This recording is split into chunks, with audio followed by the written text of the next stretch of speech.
pilot program was going to include. So wanted to just give a few minutes at the top of this to address that, talk about it, get thoughts and feedback on what people are paying attention to regarding it coming out this year. Essentially, here the slide lays out what the announcement was, which was the USDA in partnership with the announcement in partnership with HHS and Center for Medicare and Medicaid Services announced the new regenerative pilot program. It's essentially reprogramming $700 million that were already set forth for EQIP and CSP to focus on farmers who are adopting one or more conservation practices from a set list that the USDA has identified. The key aspects that made this seem innovative are that they are looking at simplifying to create a single application process for producers to bundle practices. They stated that there will be whole farm planning support from NRCS staff and outcome reports provided by NRCS staff as well. And then they are looking at a matching function facilitated by the USDA that will allow corporate partners to help support these producer efforts. It's a lot of things being promised. We haven't actually seen exactly how that is going to shake out yet. We know that there's a lot of excitement around regenerative as a term getting so much attention from the administration, and it's definitely been part of the MAHA goals to talk about soil health more. So that does seem promising. And also, we've seen very, very valid critiques around what the actual result of this program might look like, especially compared to the amount of funding and other support mechanisms in place under the previous administration's plans for soil health program and conservation. So that's just a little overview, trying to keep it as neutral as possible, but we really want to just have some space for discussion by people about what their feelings are, their thoughts on it.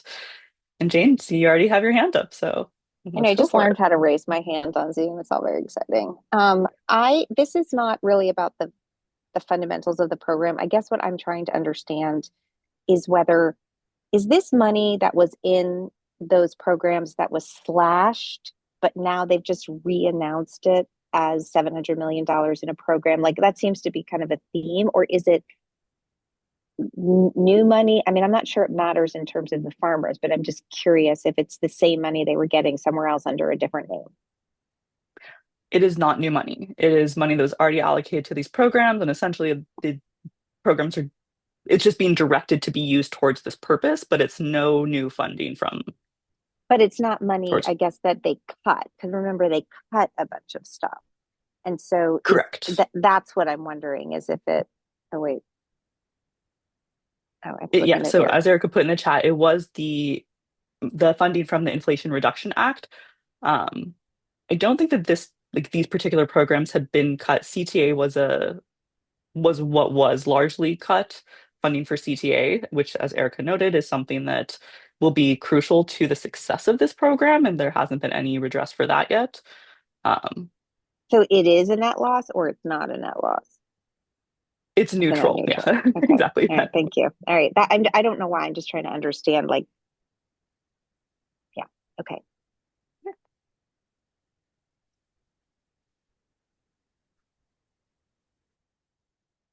Ben, can I put you on the spot if there's anything that you'd like to say about it or your thoughts on it?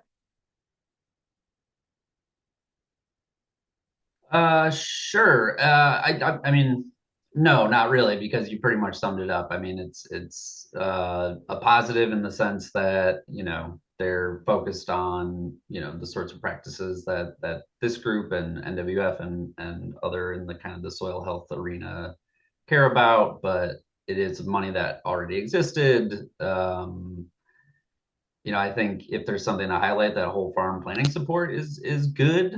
Though how that's actually going to play out in terms of like, because that's not typically how equip works. So I'm not sure exactly how that will play out like on a functional level. But it's a good thing, and it shows that the administration is paying attention to these sorts of um, you know regenerative initiatives. So yeah, net neutral. I don't know. It'd be nice to get some more money, but perhaps that's not in the cards.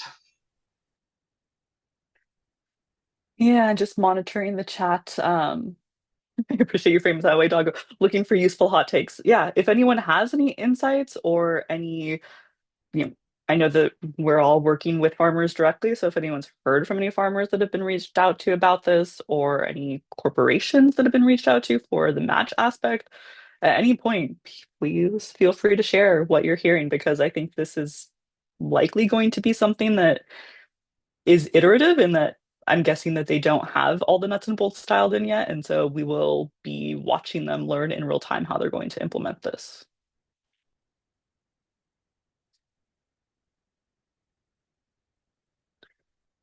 And there's a very robust discussion happening in the chat, but feel free to bring that to the vocal um, arena as well and just jump in.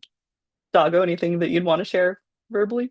Well, sure. I just know that there was a whole push to drum up candidates for I forget what that governing body is that they're calling it, but we're still waiting to see if any of the grassroots recommendations made it through. That'll be interesting to see if we actually have any friends that are going to be on the inside helping to steer this. I do think it's important to highlight that there's going to be a need for technical assistance for farmers to participate in this, to jump through the hoops, to navigate all of that. I think the first ranking deadline is tomorrow, but we're assuming there's going to be further efforts. But what I'm hearing is that like they're encouraging farmers to just apply for CSP and equip, and then the NRCS offices will decide what should be bundled as under this Regen Ag pilot. So we'll see. Yeah, and if anyone wanted to, oh, actually, Max, go ahead. This is more like an open question. I just wonder to how they're going to engage with like other forms of certification, like organic or naturally grown, or like if there's other operations that are engaging in those practices, if they would fast track that process. Like just getting like, to your point, Dio, it would be helpful to just better understand how they're vetting, if they're going to fast track it in other ways, if I know with the National Organic Standards Board too, with having to push back their fall meeting to this week, trying to figure out how the postponement in fiscal year 2025 organic cost share is now, we're still like farmers are still waiting for that. So it'll just be interesting to see how they address some of this kind of these discrepancies. Yeah, that is an excellent point and question that be very useful to know. Um, Really to both of your points, I do think one aspect that we've been looking at a lot, and I know Mad Agriculture's chief scientist had a great blog that went out that addressed this really well, but so much of this is dependent on that CTA and that support. The whole farm planning and the outcomes report is 100% contingent on there being staffing and support for the farmers through technical assistance. And that is a major aspect of what the administration did in the beginning of this term was cut staffing, and NRCS was very severely hit by that. So they've said that they're looking at a solution to that, but I don't think that there's been anything reported as to plans for hiring, plans for training, anything like that, which is something that we definitely worked on significantly in terms of marker bills. The Soil Care Act under Regenerate America was focused on training NRCS staff on understanding what soil health was and looked like. So there does seem to be opportunities once we know more to make some concentrated pushes around that. But it is very much a large question um, that's looming over this whole program right now. Yeah, I can add a little bit there. So this question about conservation technical assistance is probably the biggest question that at least the folks that I interact with in the kind of wildlife conservation community are focused on. Um, for everyone's awareness, there's you're probably familiar with the the ConOps conservation operations CTA letter that typically comes out from National Sustainable Ag Coalition and NFU and others. That's in the works, so keep an eye out over, I would say, the next couple of weeks. That'll be popping up. Um, and I think a key message that we want to get across to people we talk to is, because already when talking on the Hill about this, the questions have been like, well, why does NRCS need as much or more conservation operations CTA funding when the staff was just cut 20-25% over the last year? And the answer is exactly what's kind of been going on in the chat and what people have been talking about, which is conservation operations and CTA typically are more cooperative partnerships to do NGO type delivery of technical assistance. So if anything, we need a higher number for CTA than we've had certainly this last year, but over the past few years, because we need to do more of those kind of private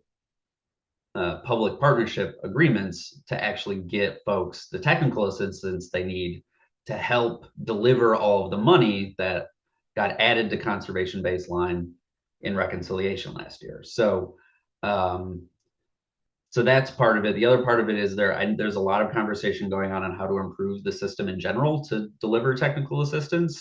So if you all have ideas on how it could potentially be improved, we've been holding listening sessions at NWF with farmers and others, former USDA folks who've had some very robust conversation. And I know other folks are having those kinds of conversations as well. So NRCS is very open to how they can bridge this gap. The question is like, how do you functionally do it when the overarching administration is clearly opposed to more USDA staffing and general government staffing, right? So making those two things reconcile is the challenge.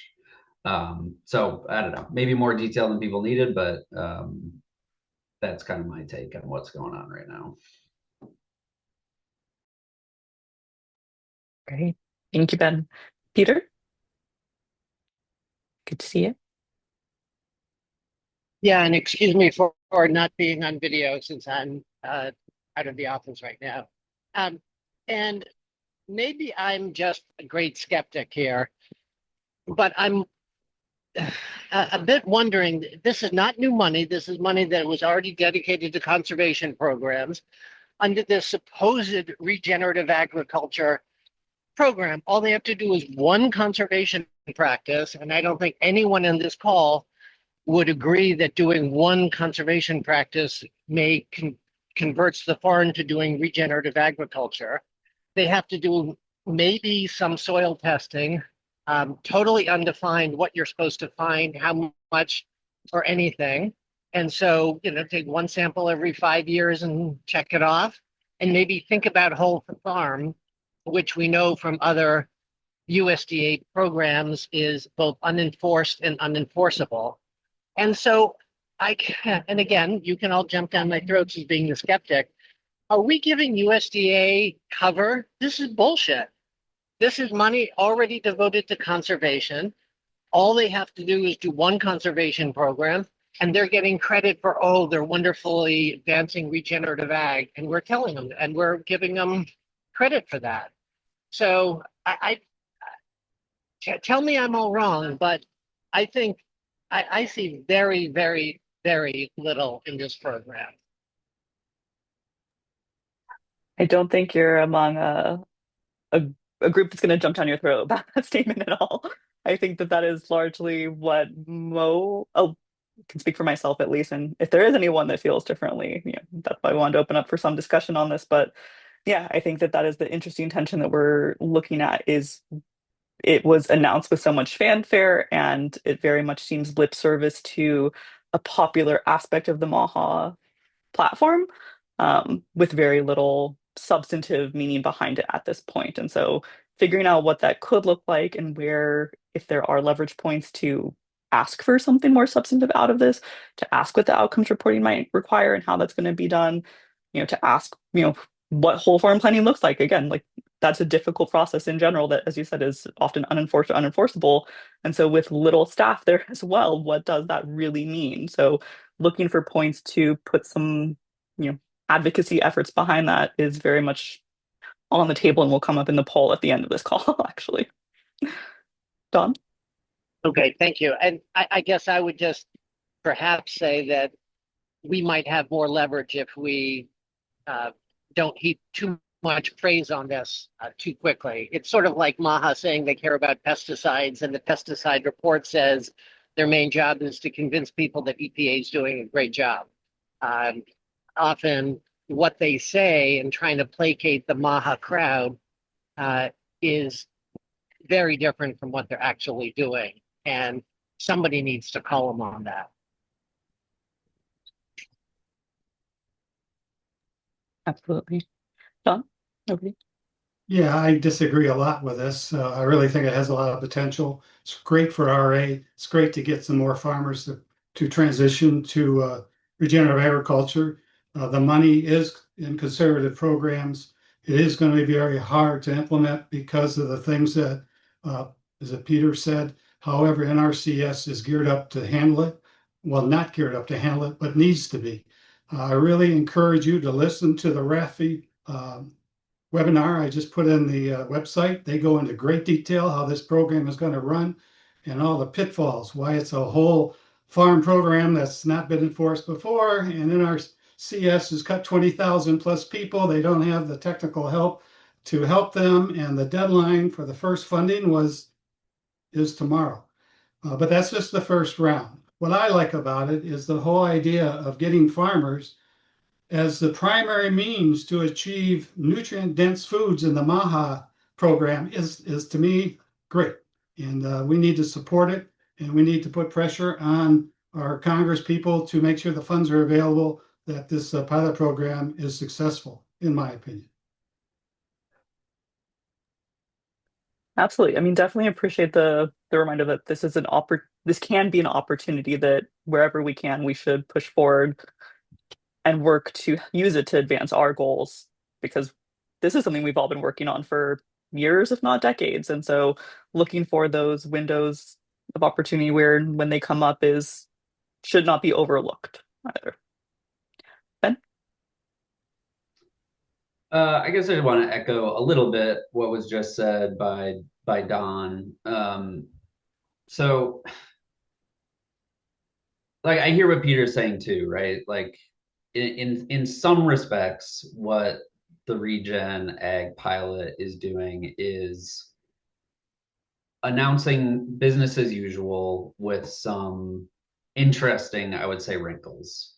So the whole farm conservation planning is an interesting wrinkle. The outcomes is an interesting wrinkle because outcomes has never been something under any administration that NRCS has been particularly interested in, except the exception of IRA directing some money for greenhouse gas monitoring and evaluation stuff, right? Like that's kind of the big exception to that.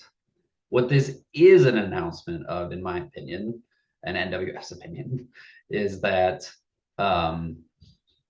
this is an announcement of things moving back towards business as usual and getting money and resources and technical assistance back out to farmers after a year of canceling contracts and recanceling contracts and questions. So we put out for everyone's awareness, a press release in thanking NRCS for moving forward on this, but it wasn't to say that everything you're doing is perfect. It's saying like, thank you for getting back to business. Can we move beyond some of the pain that everybody has experienced over the past year? So, I hear where you're coming from, Peter, but also like getting back to business as usual from not getting business done is a step in the right direction.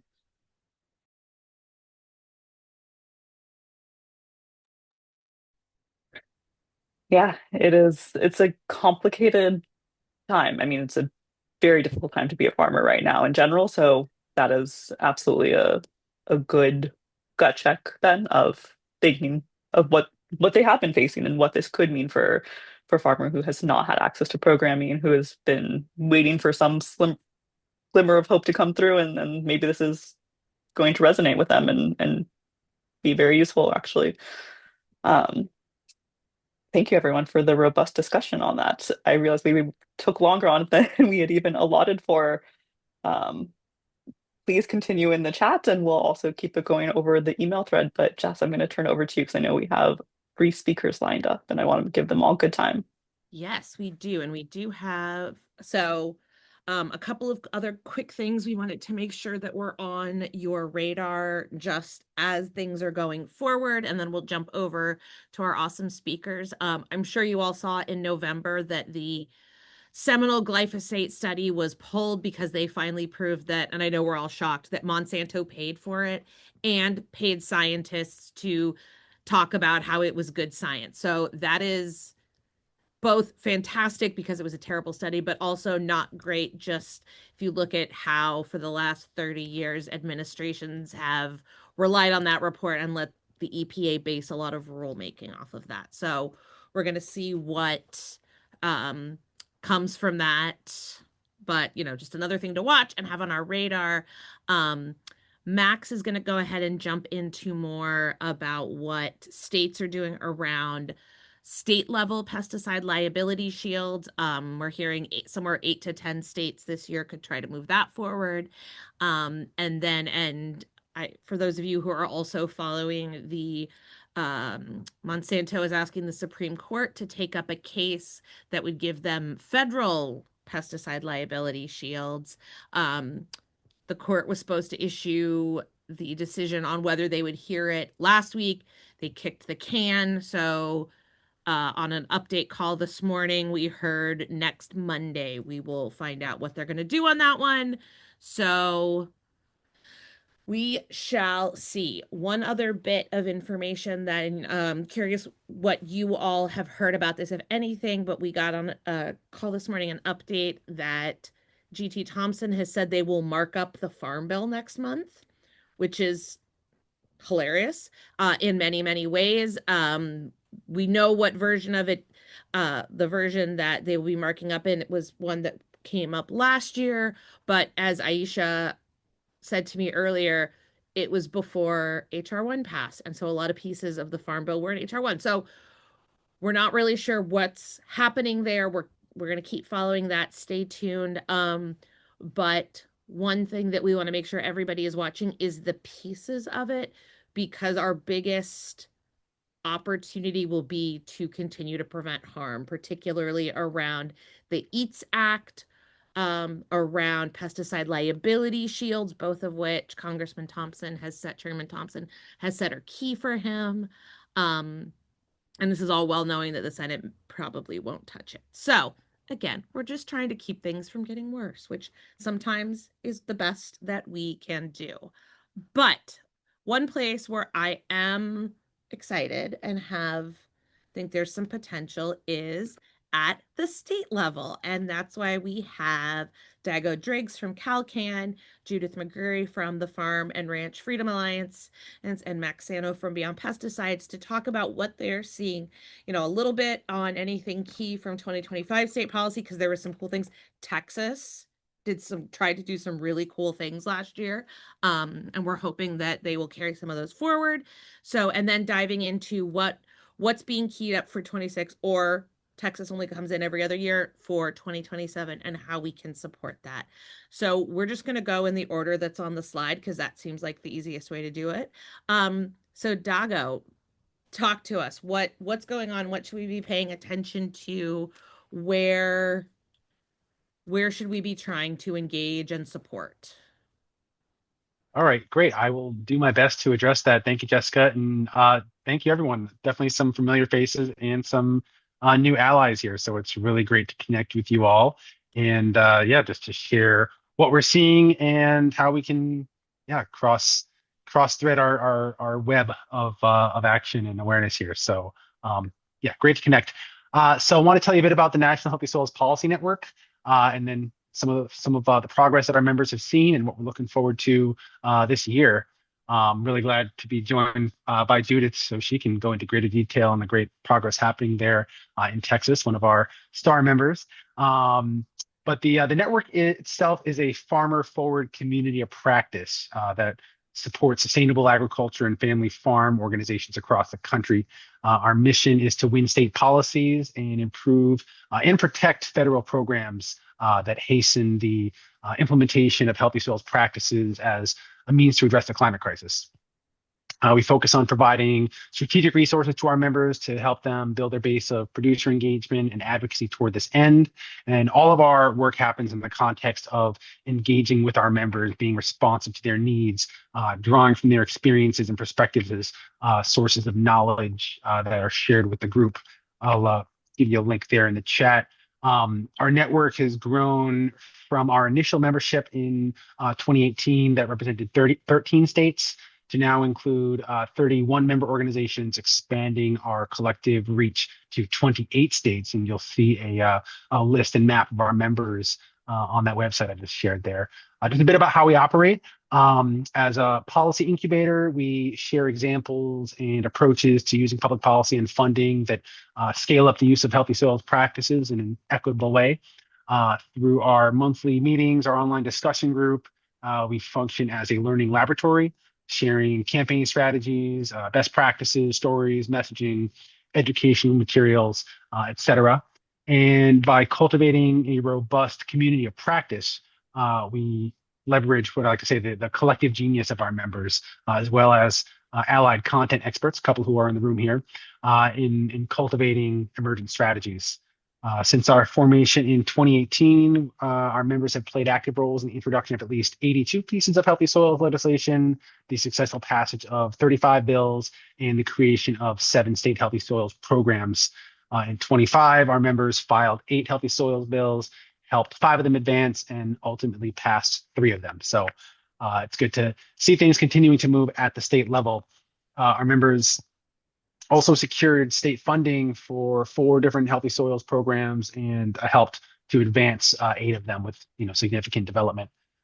You'll see on our website a slice of some of our knowledge base, our like internal wiki. We have a few public pages there that includes a directory of existing state healthy soils programs and other movement resources, toolkits, our conference directory, things like that you might want to check out.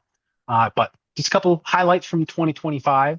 NOFA New York, Northeast Organic Farming Association of New York, secured $4.25 million increase to their state's climate resilient farming program, as well as another $500K for Cornell's soil health program, and an additional $750K in funding for healthy soils programming of conservation districts. I always want to flag the important role that conservation districts can and should play in the healthy soils movement. Definitely want to see our allies supporting, restoring funding and prominence of conservation districts across the country. The Ohio Ecological Food and Farming Association, OFA, successfully championed the inclusion of Ohio Soil Health Week in an Agriculture Appreciation Act. They organized their state's first official Soil Health Week and are building legislative momentum toward establishing a soil health task force and other state incentives for healthy soils practices. And let's see, in Wisconsin, Michael Field Agricultural Institute secured $1.6 million in continued funding for the Wisconsin Crop Insurance Premium Rebate for Planting Cover Crops program. Quite a mouthful. I don't know what the shorthand is there.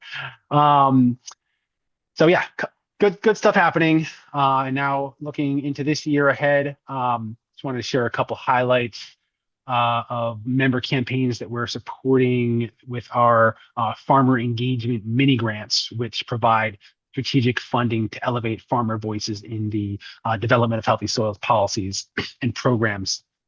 In Michigan, Michigan Food and Farming Systems is partnering with tribal producers to elevate traditional ecological knowledge in state and federal soil health policy through developing case studies and a mini documentary that will help bring the voices of Indigenous leaders directly to policymakers.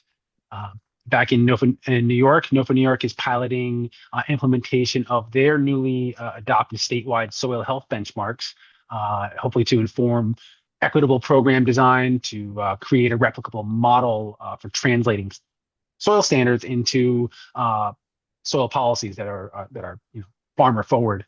And then in Illinois, the Illinois Stewardship Alliance is building farmer storytelling and advocacy training tools at its upcoming leadership conference in an effort to strengthen farmer policymaker engagement and developing a shared curriculum that we will help to deploy across the national network. One of our top priorities this year is how federal conservation dollars how they get translated into practices on the ground. So we're supporting NRCS engagement strategies, specifically how decisions get made through state technical committees and local working groups. As many of you are aware, fortunately, programs like EQIP and CSP have had their baseline funding secured, for the years to come. But as we know, which practices get prioritized, at least for now, are largely decided at the state level. So, in deep collaboration with our partners at the National Sustainable Agriculture Coalition, the network is leaning in on stack and local working group engagement as an implementation strategy. So, equipping farmer-led groups with accessible guidance on how these bodies operate, how where the leverage of how they can influence them, where the leverage points are, working to coordinate across the states so members can share intel and approaches to engaging with state technical committees and local working groups, and then bridging federal and state efforts to make sure that what's happening with EQIP and CSP is as aligned as possible with the state healthy soils programs. And finally, as we know, NRCS, federal government is constrained, to say the least, with how it can talk about climate. But advocates aren't, farmers aren't, and so we see an opportunity for producer voices to articulate the climate resilience benefits of conservation practices, the CSP and EQIP practices, in these forums, grounded in their lived experience. So yeah, we're looking at work that's really moving beyond winning policies, making sure those policies translate into practices on the ground with real farmers shaping the outcomes. So that looks like amplifying farmer voices, helping to translate research into narratives that resonate, and deepening connections with the people doing that work. So I'd love to stay in conversation to explore how we can all support this growing farmer-led policy ecosystem. Thanks. Awesome. Thanks so much, Daga. It's so nice to hear, especially coming off our last conversation, where like money's getting cut, to hear money is still moving at the state level. And it'll be really exciting to see what lessons we can elevate from those grants to either other states or to the federal government, because we know, being able to prove that layering regenerative practices actually makes a difference is so important. Even though we all intellectually know it, there are some people who can't watch soil change color and understand what that means. So we're going to help them out, and that's cool. So thank you so much, Dago. Judith, what you got for us? Hey everyone. So I'm Judith McGarry with the Farm and Ranch Freedom Alliance. We're a Texas-based group that works both on state legislation and federal. And in a very odd way, 2025 was a really incredible year for us. We've been working at the Texas state level for 19 years and really building strong relationships. We'd already gotten 13 bills through in different areas, some a soil health bill in 2019 and other reforms. And everything really kind of came together in 2025. So I'm going to hit that briefly, in some ways just mostly to highlight sort of the themes of why I think that happened and what can be used going forward. So one of our big buckets is in regulatory reform. We are a farmer-led group. I'm a farmer. The majority of my board are farmers. And one of the things that we keep bringing forward is, until our farmers have markets that they can access and can make a living, there's not a whole lot else to discuss. So we've traditionally worked a lot on market reforms. This session, we got through a very expensive cottage food law, which one of the things that was a major priority for us was that it's not only dealing with direct to consumer, but expanding into limited wholesale, not trying to break into Cisco or Kroger. We have no interest in that, but creating something where there could be a little bit of indirect sales so that we can start building actual local supply chains, and not just focusing on the direct to consumer market. We also got through a real nice bill on reducing permitting barriers, just taking out a whole layer of duplicative permits that have imposed a lot of burdens on our farmers. The other big thing we worked on this last session, which is what Dago knows quite well, was our first time we come forward and said we want funding for Regen Ag. We did a bill in 2021 that got through that established our soil health program, but without funding. And what we did this session, we actually moved to looking at regen ag research. And the comment that was just made about layering practices was a large part of what we talked about. That the existing research was looking at individual practices in isolation and for a very short time frame, and that's not how regen works. Regen works on a holistic system over a longer time frame, and we need research really exploring that. And for Texas in particular, given the diversity of our ecosystems and the diversity of crops we grow, we needed research that is regional specific. Um, we wrote a fairly aggressive bill. We had a bit of fun writing it, I have to say, where the initial bill as filed limited the research grants to universities where the ag department got less than 25% of its funding from any synthetic input manufacturer or seller, which knocks out all but a couple of Texas universities, frankly. We did end up compromising and split the pot so that half of it would go to those what we called our unbiased universities, and a half could go to any university in Texas. And somewhat surprisingly, got it through the House with a very strong bipartisan vote. Our champion was a Republican, a senior conservative Republican, and it really was one of these rare kumbaya moments in 2025 for the Texas legislature. And we simply ran out of time. It was a bill that was very late filed, literally on the deadline. So we got it to the Senate, had a hearing the literal last day you could even hold a Senate hearing on a House bill, and it just couldn't make it across that quickly. But it is something that we're going to be bringing forward. Our sponsor has already committed. He wants to bring it forward next session in 2027, and it's going to be one of our, lead pieces to our platform. Through this session, so we'd already had, as I briefly mentioned, we had a long track record. FARFA's been up at the Capitol. We also have traditionally represented a sort of whole coalition of small farm organic ag groups in Texas. Most, they're C3s, a couple statewide, mostly local, that did have their own lobbying sort of capacity. And so we've served as the information to them and then bringing them into the Capitol. And what happened this session that was different was there was actually a Make Texas Healthy Again caucus and lobby group. And it brought a really interesting new layer to the conversation. Um, they got distracted, in my opinion, a lot on things like food dyes. And that's where a lot of energy went, but not all of it. And they very much were paying attention and engaging on the priorities that our farmer groups were bringing forward.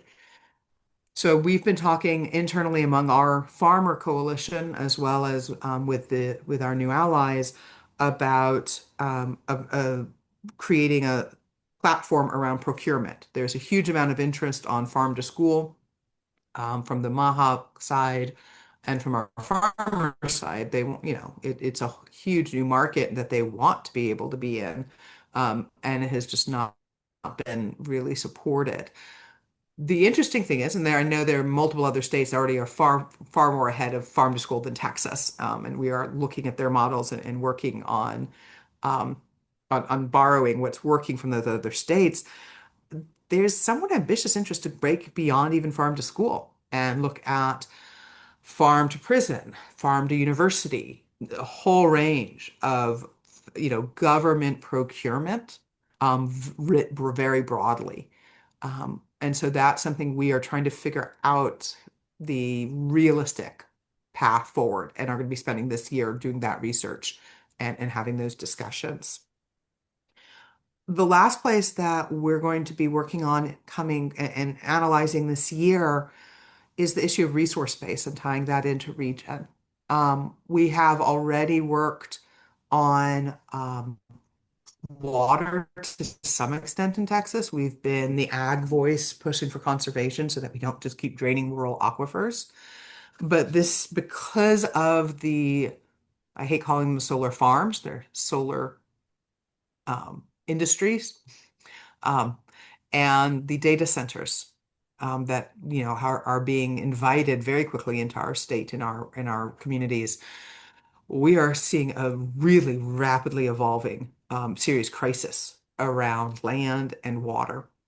And so we are frankly playing catch up on that and have reached out to allies in National Family Farm Coalition to start trying to build out policies that are needed to address those issues. So those are the buckets we've been working in and some of the dynamics.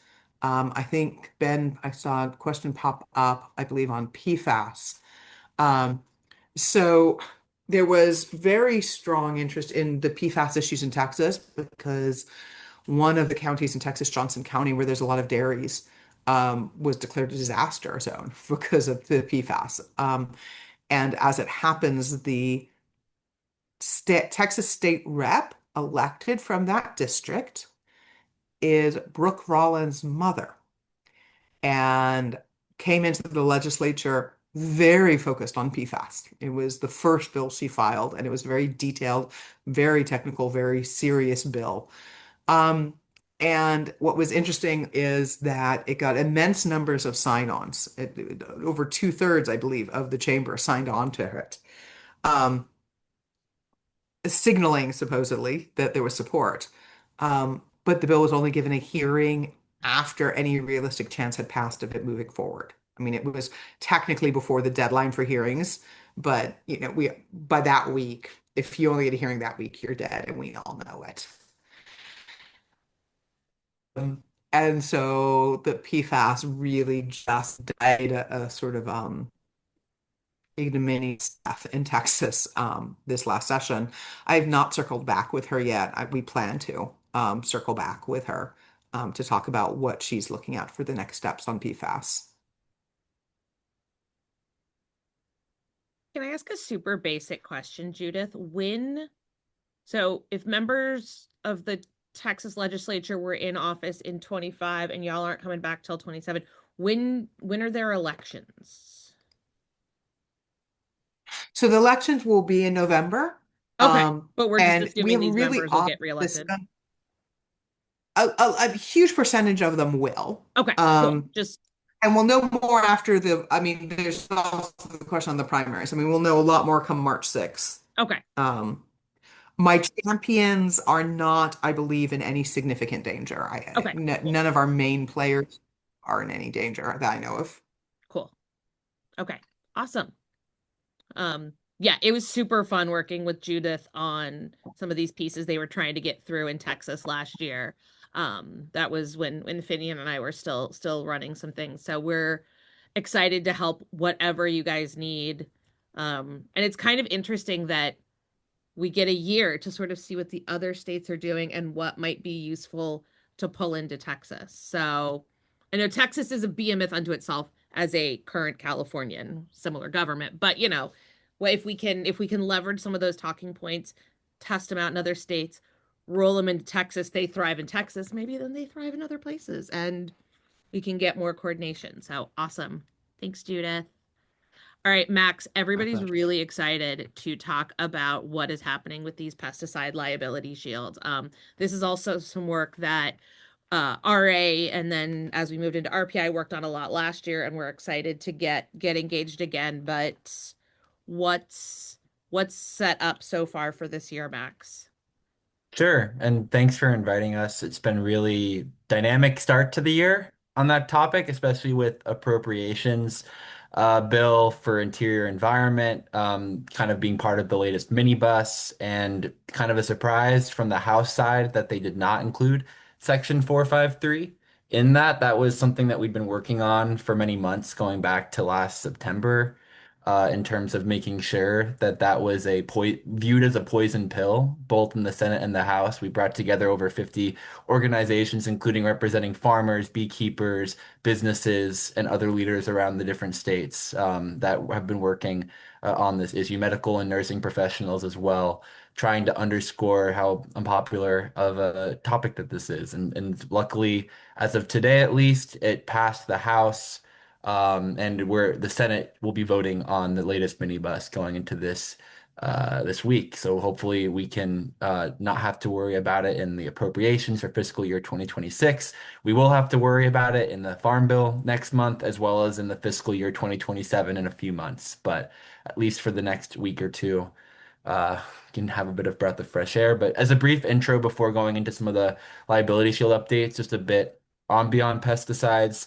We're a national grassroots membership organization that works with different leaders and communities and decision makers around the country to move to alternative pest management strategies that don't rely on synthetic pesticides and fertilizers. I'm going to put a kind of similar to what Dago did, a link in the chat to some of our resources that we provide, as well as trying to think about not just land and pest management from the agricultural side, but also the non-agricultural side. We have our Parks for a Sustainable Future program where we work with parks departments around the country to pilot organic land management on public green spaces, including parks and playing fields.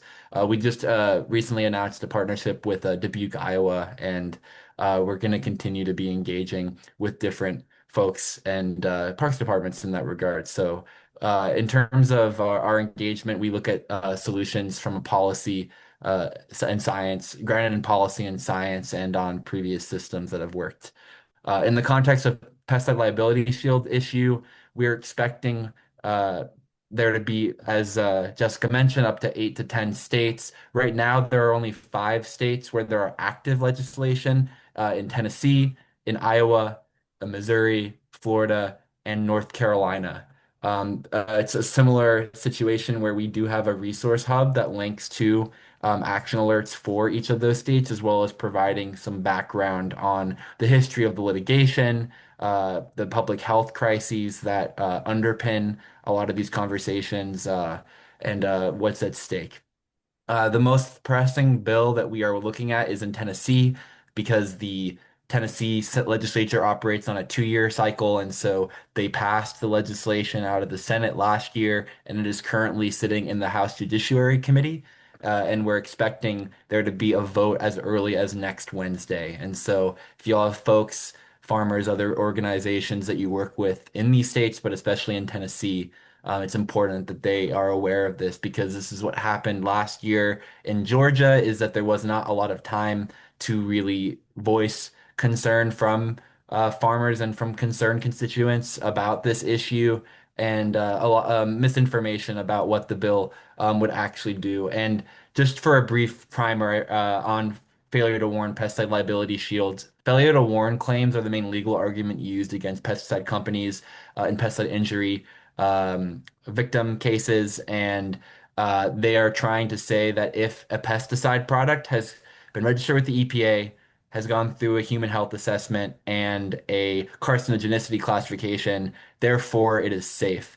The judicial precedent right now from the Supreme Court is from Bates v. Dow AgroSciences case in 2005, where the court agreed that state failure to warn claims are necessary, leaning on previous court cases like Cipollone, which dealt with labeling as it related to cigarettes, that because these are inherently dangerous products, there need to be parallel legal remedies, not just the FIFRA, Federal Insecticide, Fungicide, Rodenticide Act protections. We cannot just rely on those. There should be standing in that regard. And so, in the context of the Supreme Court, that is what the Bayer petition to the Supreme Court is solely about, the question of the ability for state failure to warn claims to be usable against them. And there was the unfortunate development that the Solicitor General's office sided with Bayer in that the Supreme Court should review the legacy of Bates. I put a link in the chat too to our analysis of that. And like Jessica mentioned, what we've heard from partners is that we should hear a decision on if that will be heard by the Supreme Court. And even if it does get heard by the Supreme Court this year, there is still the open question of if state legislatures will pass these liability shields or if Congress will try to pass it. So even though that could still be it's the overarching question of what if they will take it, and if they do, where they will land on that. We still need to act in the legislatures, both state and federal. Um, I think for the sake of time, I can leave it there. I know that we're expecting bills in Idaho and potentially in Wyoming as well, based off of engagements in the past few years. There was as well as Oklahoma in terms of the 3 other states that we're keeping an eye on.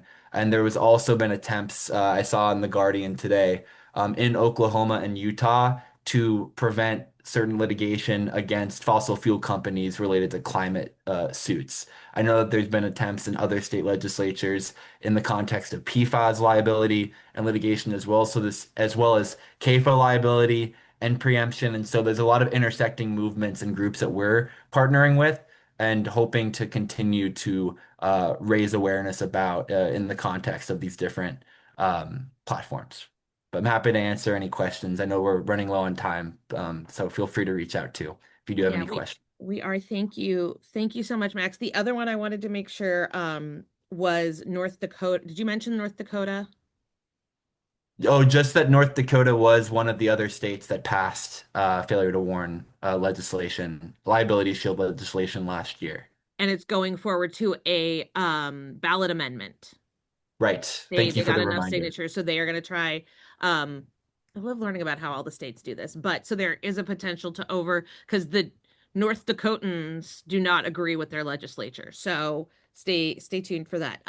Jane, I see your hand up if you want to go real quick. Yeah, go ahead. This is probably too stupid for this group, but so the pest, just to be clear, that there was the rider in the appropriations bill. Now they're taking it to the Supreme Court. If the Supreme Court rules that these are like the ones in the states are trying to pass a liability shield, right? So then if the Supreme Court rules, it would say they do or don't have standing on that, which would undermine all of these. I mean, is that the issue?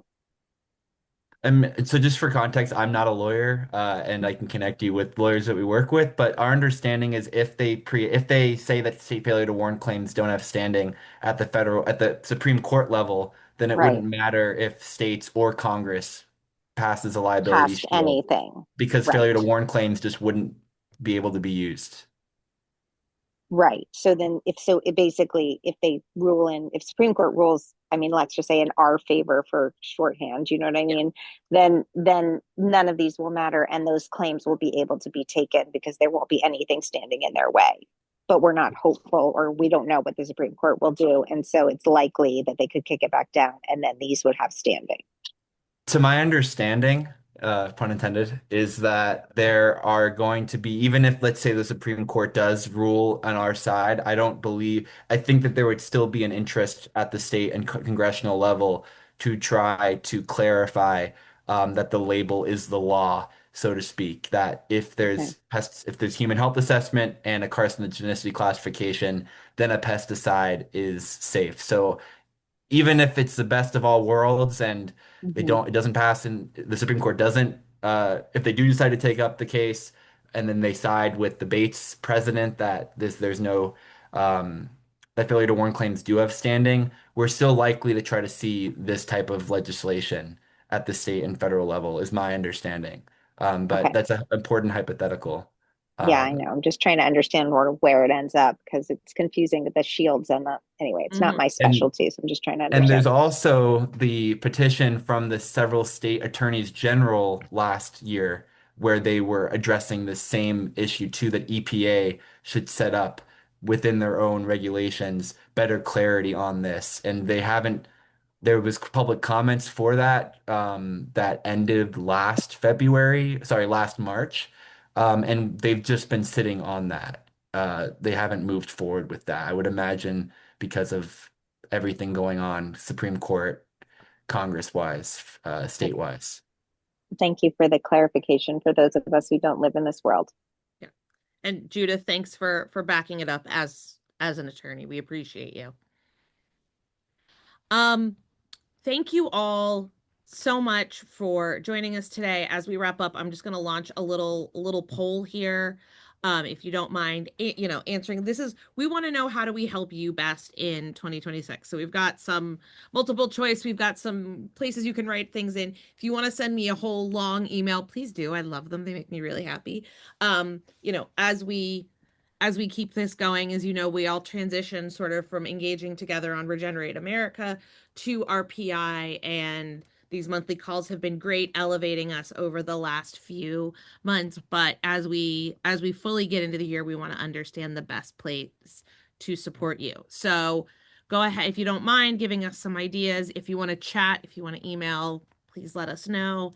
And otherwise, we will send out recordings and notes this week, early next week. And otherwise, we're just generally super grateful for all of you for continuing to engage in this very frustrating space. But policy for us, it's fun. So thank you guys so much. Have a great rest of your Wednesday, and we will talk to you all soon. Thank you. Thanks so much, everyone. Thanks, y'all. Take care.